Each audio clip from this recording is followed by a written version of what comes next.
La place des femmes dans la religion. Donc, voilées ou dévoilées. Les femmes et la religion. La place des femmes dans la religion a toujours été un sujet délicat. Dans les trois religions monothéistes, la femme est considérée comme une séductrice qui éveille les appétits coupables. En effet, la femme a toujours été perçue comme un péché. Pourquoi? Revenons au mythe des récits de la création, plus précisément celui d'Adam et Ève. Dans celui-ci, Ève incite Adam à goûter aux fruits défendus. Depuis, la femme est considérée responsable du mal causé aux hommes. De plus, les hommes ont toujours obtenu des postes plus importants que les femmes dans la hiérarchie de la religion. Avez-vous déjà réalisé qu'aucun d'eux n'est une femme? Ici, on comprend que l'infériorité de la femme remonte à il y a vraiment longtemps, puis tous les débats, toutes les démarches que les femmes ont faites dans les années 1950, un peu avant puis un peu après, c'est pour reprendre les droits qui auraient été perdus à ce moment-là dans la religion. La face cachée.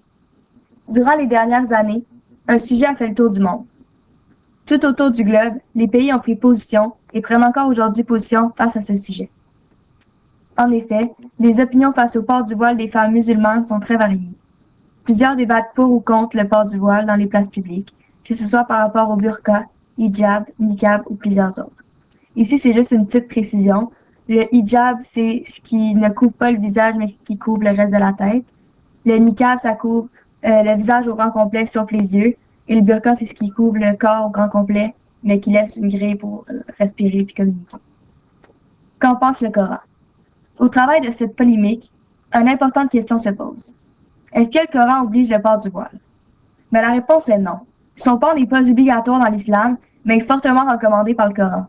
Bien sûr, le livre mentionne vraiment l'importance de la pudeur des hommes et des femmes. Donc, on a trouvé deux extraits du Coran qui parlent du port du voile, mais les deux, on voit qu'il n'y a pas une obligation, mais qu'il suggère. Donc, dans le verset 31 de la sourate 24, ça dit « Et dit aux croyants de baisser leur regard, de garder leur chasteté, et de ne montrer de leurs atours que ce qui en paraît, et qu'elles rabattent leur voile sur leur poitrine, et qu'elles ne montrent leurs atours qu'à leur mari, ou à leur fils, ou au fils de leur mari, ou aux femmes musulmanes, ou aux esclaves qu'elles possèdent, ou aux domestiques mâles impuissants, ou aux garçons impubères qui ignorent toutes les parties cachées des femmes. » Donc ici, ça le suggère que tu dois être soumis à ton mari, mais il n'y a rien qui oblige. Dans le verset 59 de la sourate 33, ça dit « Ô prophète, dis à tes épouses, à tes filles et aux femmes des croyants, de ramener sur elles leur grande voile. Elles en seront plus vite reconnues et éviteront d'être offensées. Allah est pardonneur et miséricordieux. » Ici, ce verset-là, on dirait qu'il y a deux façons de le voir. Le premier, ça dirait de peut-être se cacher le visage pour éviter d'être offensé, mais on peut le voir d'une autre façon où ça dit qu'elles seront plus vite reconnues si elles ne portent pas le voile. Donc encore ici, c'est vague. La loi 2010-1192. La loi du 11 octobre 2010 a comme principal but d'interdire la dissimulation du visage dans tout lieu public en France. L'adoption de la loi intervient après plusieurs mois de débats publics, dont les étapes principales sont les suivantes. Premièrement, en juin 2009, l'Assemblée nationale crée une mission d'information sur le port du voile intégral sur le territoire national. Ce rapport remis en janvier 2010 dresse un portrait complet de cette pratique qui concernera moins de 2000 femmes en France. C'est Nicolas Sarkozy qui tranche finalement avec comme but principal que cette décision puisse réduire le sexisme dans notre société. Selon le gouvernement français, se dissimuler le visage, c'est porter atteinte aux exigences minimales de la vie en société. Cela place en outre les personnes concernées dans une situation d'exclusion et d'infériorité incompatible avec les principes de liberté, d'égalité et de dignité humaine affirmés par la République française. De plus, ces pensées sont fondées sur le rassemblement autour des valeurs communes et sur la construction d'un destin partagé.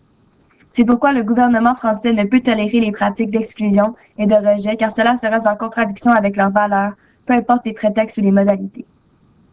Les droits des femmes. Peu importe la religion, l'homme est reconnu pour avoir détenu le pouvoir. Toutefois, cela a évolué au cours des années. Du côté de l'islam, la femme reste encore inférieure à l'homme. Le statut de la femme est la dernière préoccupation du pays musulman, y compris ceux qui ont cherché à lui donner sa dignité. En effet, accorder des droits à la femme revient à réformer l'islam lui-même, ce qui est une mission impossible puisque le statut de la femme est défini par Allah lui-même. On ne peut donc pas apporter des correctifs, innover ou retoucher ce qui est considéré comme incréé et immuable. Donc ici, ce qu'on essaie de dire, c'est que les musulmans vont jamais donner plus de droits aux femmes parce que eux, ils suivent le Coran, ils suivent l'islam. Puis l'islam a défini dès le départ que la femme est inférieure. Puis pour eux, c'est impossible de corriger ça. Donc ça va toujours rester comme ça. Par ailleurs, la loi votée en 2010 interdisant de revêtir en public une tenue dissimulant le visage a bafoué l'article 18 de la Déclaration universelle des droits de l'homme. L'article 18 qui explique que toute personne a droit à la liberté de pensée, de conscience et de religion. Ce droit implique la liberté de changer de religion ou de conviction, ainsi que la liberté de manifester sa religion ainsi que sa conviction, seul ou en commun, tant en public qu'en privé, par l'enseignement, les pratiques, les cultes et l'accomplissement des rites. Fait que techniquement, l'article 18 dit que tu peux avoir la religion que tu veux, tu peux la pratiquer de la façon que tu veux. Si dans ta religion, ça implique de porter le voile, techniquement, l'article 18 dit que tu as le droit de porter le voile. Donc, si c'est un peu en contradiction avec le gouvernement français. Cette situation-là nous apprend beaucoup de choses, qu'elles soient bonnes ou mauvaises. Du côté du gouvernement, ça nous apprend l'importance de l'égalité entre les hommes et les femmes, tandis que du côté de l'islam, ça suggère que la femme est inférieure puis qu'elle doit se soumettre à son mari. Comme j'ai dit, c'est deux enseignements complètement différents, mais ça reste deux enseignements quand même.